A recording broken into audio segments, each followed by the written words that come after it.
Assalamualaikum warahmatullahi wabarakatuh dan salam sejahtera. Salam Malaysia Madani, salam Masyur Perkasa Pendidikan, salam Kuala Lumpur Cemerlang, #Indonesia Bila Ilmu Mengalir. Saya Nur Akmal Betul Haza atau dikenali sebagai Akmal akan mengendalikan podcast TVPSS SK Bukit Wan. Selamat datang ke segmen istimewa Biwas TV. Pada kali ini, saya akan membicarakan tentang keselamatan murid di sekolah. Hari ini kami amat berbesar hati kerana bersama seorang tokoh yang sentiasa memastikan kebajikan dan keselamatan murid terpelihara, iaitu Cikgu Rostiza binti Hussein selaku Guru Penerangan Hal Ehwal Murid SK Bukit Wan.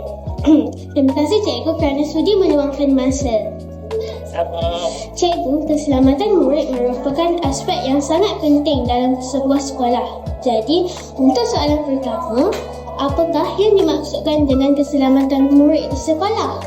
Okey, terima kasih Adik Akmal. Okey, untuk soalan yang pertama, apa yang dimaksudkan dengan keselamatan murid di sekolah ialah bermaksud keadaan di mana murid dilindungi daripada sebarang bahaya, kemalangan, kecederaan ataupun gangguan atau ancaman semasa berada dalam kawasan sekolah atau berada di luar kawasan sekolah.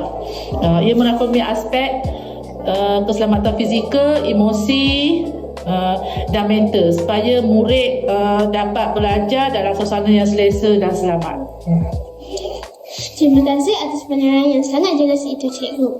Untuk soalan kedua, apakah tindakan yang telah diambil oleh pihak sekolah bagi memastikan keselamatan murid sentiasa terjamin semasa berada di sekolah? Okey, untuk soalan tu, pihak sekolah sentiasa mengambil langkah yang proaktif untuk memastikan keselamatan murid terjamin. Antaranya ialah menyampaikan taklimat keselamatan kepada semua warga B1, warga SK Bukit Wan lah. Secara berkala semasa perhimpunan pagi bagi meningkatkan kesedaran tentang aspek keselamatan dan tindakan yang perlu diambil ketika berdepan situasi kecemasan. Selain itu juga taklimat keselamatan ini turut disampaikan secara berpusat lah di dalam kelas oleh guru mata pelajaran atau guru kelas masing-masing lah, dengan lebih untuk memberi penjelasan yang lebih jelas kepada murid-murid tentang keselamatan di sekolah.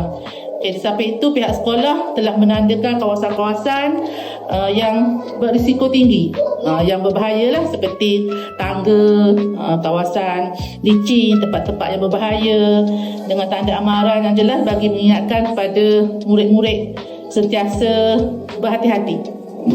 Pihak sekolah juga sentiasa memantau dan menyelenggara kemudahan sekolah, termasuk membaiki tangga, pembekal tangga yang berkarat, bagi mengelakkan kemalangan yang tidak diingini berlaku lah. Dan sentiasa memastikan persekitaran sekolah berada dalam keadaan selamat untuk digunakan oleh semua murid-murid SK Bukit Wan. Alhamdulillah, banyak usaha yang telah dilaksanakan oleh pihak sekolah demi memastikan murid dapat belajar dalam persekitaran yang selamat dan kondusif.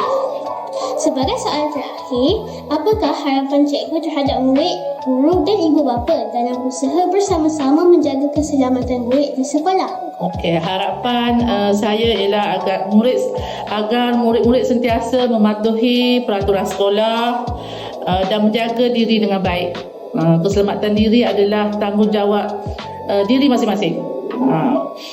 Lepas tu guru juga sentiasa perlu peka lah terhadap kebajikan dan keselamatan murid, manakala ibu bapa hendaklah bekerjasama dengan pihak sekolah serta memberi nasihat kepada anak-anak mereka lah untuk tentang pentingnya menjaga keselamatan dengan kerjasama semua pihak peserta sekolah yang selamat dan harmoni dapat diwujudkan.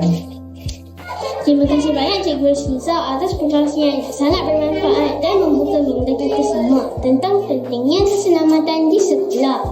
Semoga segala pesanan dan panduan yang dikongsikan dapat diamalkan oleh seluruh warga SK Bukit Wan demi mewujudkan persekitaran yang selamat, ceria dan harmoni. Teruskan bersama kami di Bimas TV kerana sekolah kita cerita kita. #indahnya bila ilmu mengalir. Assalamualaikum dan jumpa lagi. Bye.